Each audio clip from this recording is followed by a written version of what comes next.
grabe ang lumot. Road guys. Off-road. Let's go!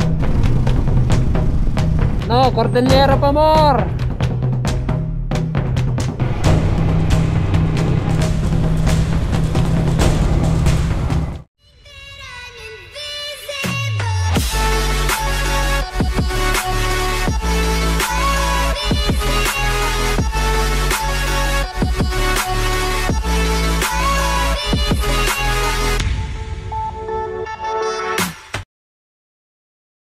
Good morning guys, day 4 ng ating Cordillera Loop level 3. At ngayong araw ay nandito tayo sa Solsona, Ilocos Norte. Dito tayo magsisimula sa may Super Tram Hotel. Di pala, Super Tram Lodge, I'm sorry. Ayan, napakamura dito. Okay na rin ang kwarto. Usually yung kwarto nila pang dalawahan lang, pero pwedeng mag-add ng extra bed. So ngayon dito tayo mag-i-start. Tayo ay bababa ng Nueva Era. Tayo ay papanik ng Malibcong Arc. At susubukan natin at marating yung Sagada. Dadaan muna tayo ng Tabuk. Kung gagabihin tayo ulit at sa Tabuk tayo, meron tayong magandang tutulugan doon sa Tabuk. Or kung medyo makaka-advance naman tayo ng konti at kakayanin maghapon, bababa tayo ng Sagada at doon tayo tutuloy ngayong araw. So nagkape lang muna tayo. Free pala ang coffee and bread dito sa Super Tram Lodge. At magigirap na rin tayo. So ito si Ari, nanatiling malakas at pristine condition ang performance. So para naman sa intercom na ginagamit natin, si Jabber J4. Kahapon kasi medyo na overuse talaga, kaya nung pababa na kami, wala na kami masyadong connection. Pero nung ginabi kami sa Mount Kilang, humabol pa, no? Yung buong pababa na yon, although lobat na yung intercom namin, meron pa rin kaming good connection para safe na safe yung aming pagbaba. Talagang na-challenge kami kahapon dahil basang-basa ang kalsada, plus konting off-road trail pa kami. So nasubukan natin si ARY sa ganon. At yung dalawang kasama natin, simple-simple lang sa kanila kasi dahil mga naka-scooter lang sila, mabababa lang yung motor nila. Unlike dito kay ARY, matangkad ito. Pero kung ito ay tatawid ko ng mataas-taas na tubig, kayang-kaya ng motor talaga natin. At the same time, yung kanyang mga dual sport tire, maganda ang kapit sa putikan. Okay, take off na kami. Sampay ko muna yung pantalon ko dito. Napunit kasi yung kapote ko kahapon, kaya basa ang pantalon.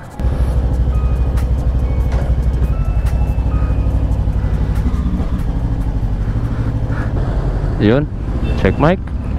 Yun, check mic. Yun, check mic. Nueva Era. Nueva Era. Oo. Siguro sa naging gastos ko na simula nung umalis tayo, isang full tank lang kasi nung umalis nun. Tapos konting pagkain nung hapon pagdating ng Baguio. Ngayon wala pang gas, 5.5 siguro. Kung magagas man ako ngayon, another 500 siguro, 6,000. And then pagkain 500, tutulugan ay mura lang sa Tabuk, 5 Peking Transit. Siguro total na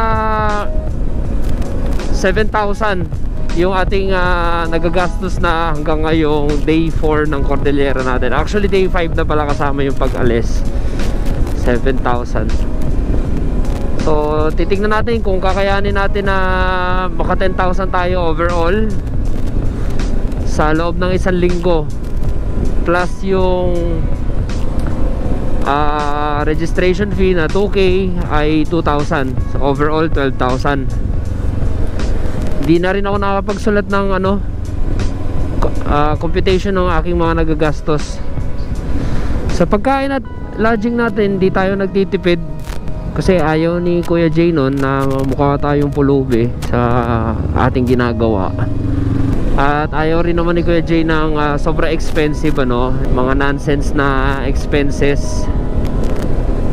Ayan, dire-diretso na to hanggang Nueva Era. Gas, green, pwede na to. Ayun, May kape dyan? full tank po. First gas natin 7.6 liters, 450. Let's go.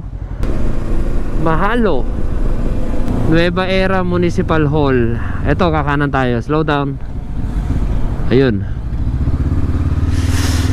Ito na yun. Oo, dito na tayo sa aking mansyon, kumpadre.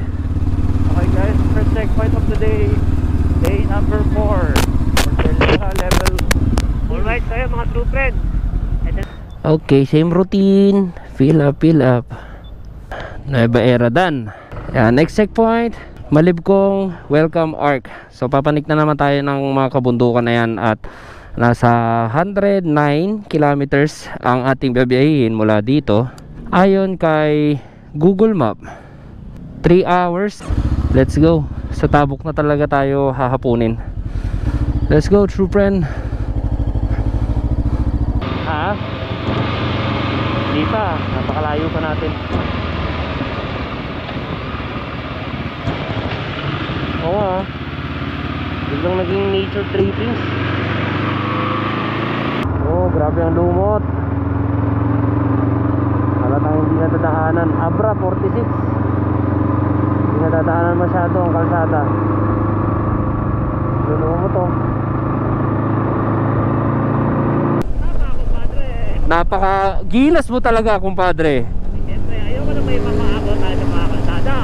Kaya pala simula nung pinasok natin ito, kumpadre, hala pala tayo nakakasabay. So mapansin ko, kumpadre, gumagaling ka magmaneho, kumpadre. Kumpadre, nawala ka, kumpadre. Medyo risk. Ayan guys, Indonesia ride tayo. Indonesia. Yes. Ang ano lang dito, oo, ang hirap lang dito, left side, ang hirap masanay.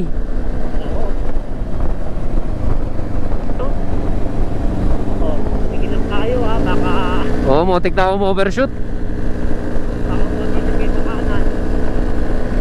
Tingin lang tayo sa meron. Buti second time mo mag-drive dito sa Indonesia, ano, alam mo na yung kalsada, no?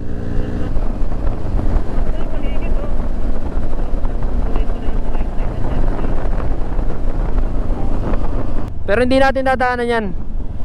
Nagbapadya lang. Ganda dito. Ano? Sayang di kasama si Kuya Jay. Indonesia ride eh. Nasa kaliwa kami lahat eh. Ang taba ng lupa dito, pulang-pula. Natutulog eh. Parang gusto ko ang kumuha, plastic ko eh. Kuha ka 5 kilo, may plastic ako dito. Gusto mo? Ate, katatapos lang oh. Kakabembang lang oh. Pawis na pawis na. Tapos lang na kuya, saka pumesto yun. Eh, malamang dito sa gilid ng ano, tulay. Narinig yata ako ah. Bembang at its finest oh. Uy, kanan. Masyado sa kanan. Pulang-pula yung ano nyo ilalim. Uy, off-road guys. Off-road. Kaya patigas. Gusto kong daanan yung tubig para extreme. Off-road daw guys. Siyempre dito sa may basic. Ridge lap. Ano, kumpadre? Kaya mo pa ba? Kaya pa naman kumpadre. Kinapos kasi sanay tayo sa mga ganitong lupain. Kinapos kasi ng oras ang mga construction worker ko, kumpadre. Kaya hindi na nila naayos yan. Alam mo ba kung bakit kumpadre? Bakit, kumpadre? Binili ko lahat ng construction worker mo. Tarantado ka talaga, kumpadre. Alam mo naman tayo kumpadre, minsan kailangan din natin gumastos. Dahil ang mga pera ko dito hindi na nababawasan kumpadre. Falls dun oh. Grabe naman yung view. Kambing oh. Agila. Uy, may kambing. Ay, may mukhang kambing. Uy, Paul. Nagulat ako kasi kambing. Kambing tsaka mukhang kambing. Oo, kambing saka mukhang kambing. Ayun na. Uy, may ano, lawa oh. Ano nangyari? Siya nga sa gitna nga niya dinaanan oh. Sa gitna tayo. Okay naman. Naipon lang ano. Oh. Yun oh, grabe yung view oh.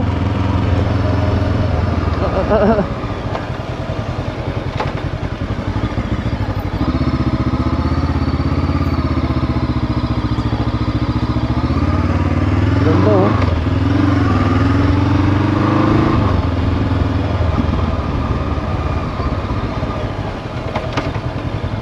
Baka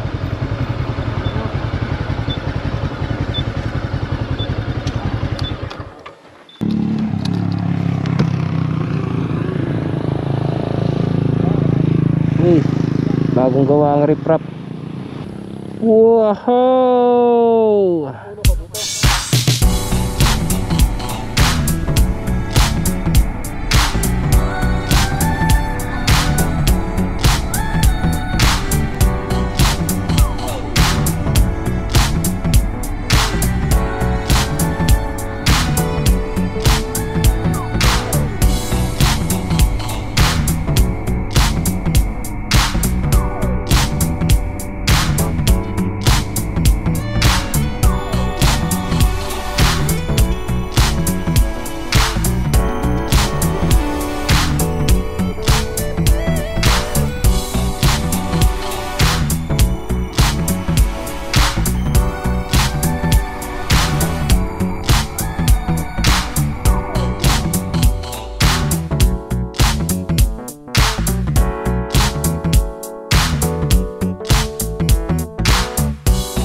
No, Cordillera pa more. Grabe yung view, oh. Sobrang taas natin, oh. Doble yung taas natin dun, oh. Sea of clouds na yung baba. Time check 4:45. Siguro mga 2 oras pa ito hanggang Tabuk City. Dire-diretso na natin ito para safe tayo makababa dito sa ano na to, dito sa pass na to. Let's go! Wait lang guys. Wow! Hey, saan na kayo? Grabe na yan. May arko dun, oh. Kala ko tumawag ka eh. Hindi ah. Woo! Lamig!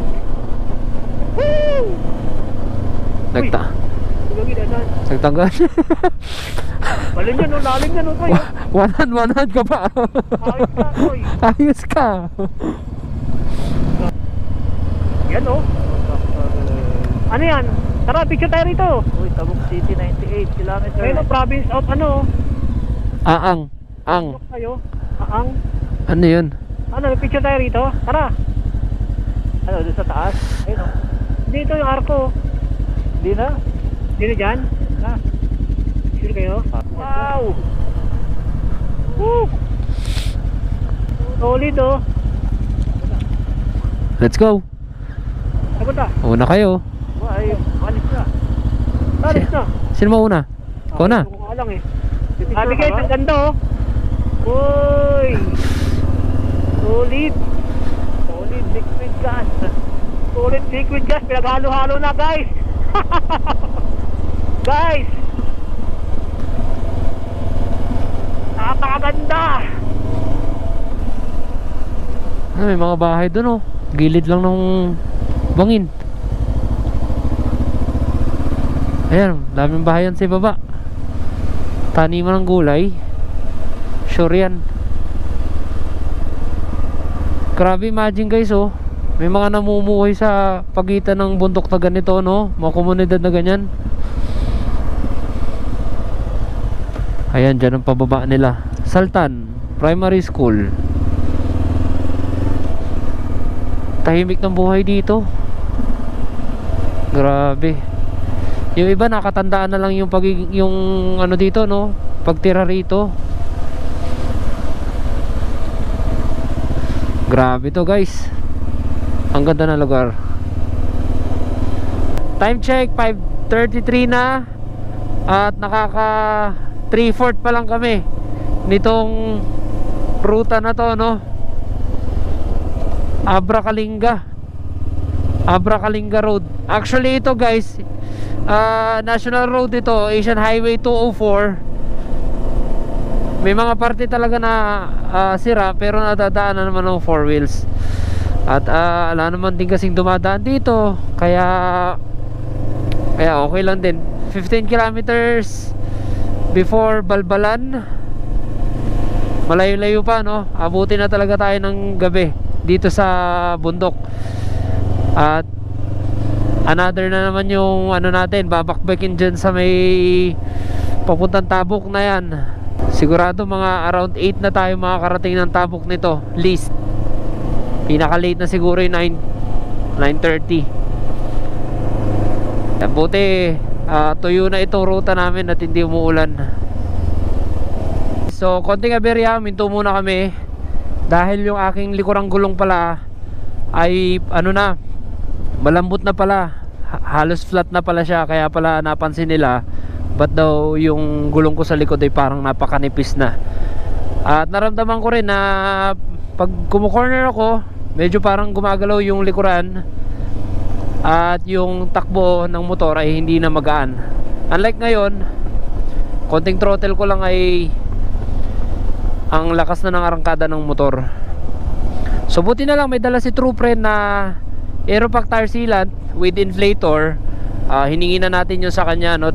Obligado kasi pag naglagay tayo ng sealant sa isang gulong ay yun na yun hanggang sa tumigil yung pressure.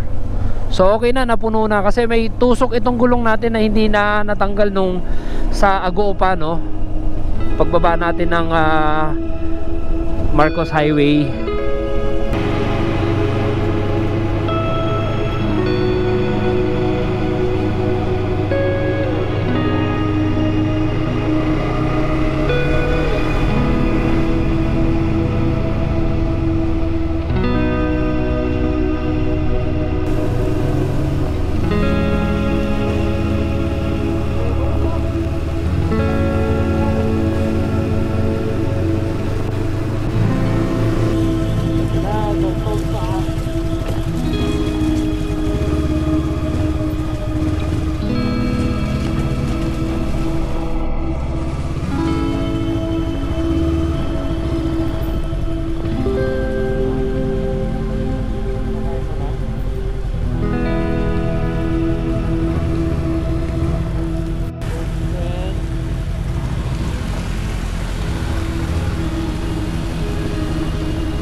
after ng mahaba-haba, sobrang habang biyahe at buntok-buntok na tawirin ay nakarating din kami dito sa Tabuk City.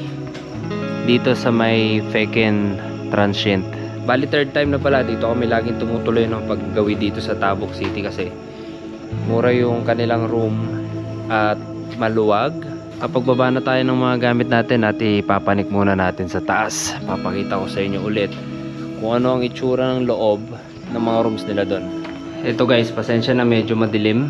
Pero ito, sa isang floor nila, halimbawa ito, 4th floor, meron tayong sala, meron tayong dirty kitchen sa likod, mga extra space na yan, CR, meron tayong kusina, lamesa. Wala lang heater pero okay lang yun. Nasasanay na rin kaming maligo ng malamig. Dito naman sa ano na to, sa room na to, meron siyang isang double, isang single. So hindi naman ito totally yung kinuha namin tong buong ano na to, buong apartment na to. Isang room lang kinuha namin. Ayan, 3 single bed. At ang babayaran namin dito ngayon ay 1,150. So, magkano yun?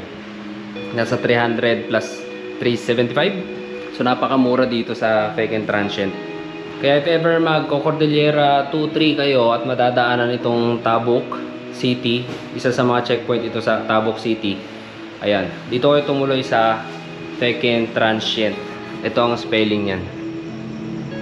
Maraming floor ito guys, nasa 4th floor tayo at maganda yung parkingan sa ibaba, no, malaki. So dito ko natatapusin yung ating Cordillera Loop Level 3 Day 4. So see you tomorrow. Target natin is from Tabuk to Baguio kung kakayanin, ano. Papanik pa kasi tayo ng Sagada tapos meron pang 2 checkpoint doon na magba-back roads, ganyan. So tignan natin kung hanggang saan tayo makakarating bukas. Ride safe.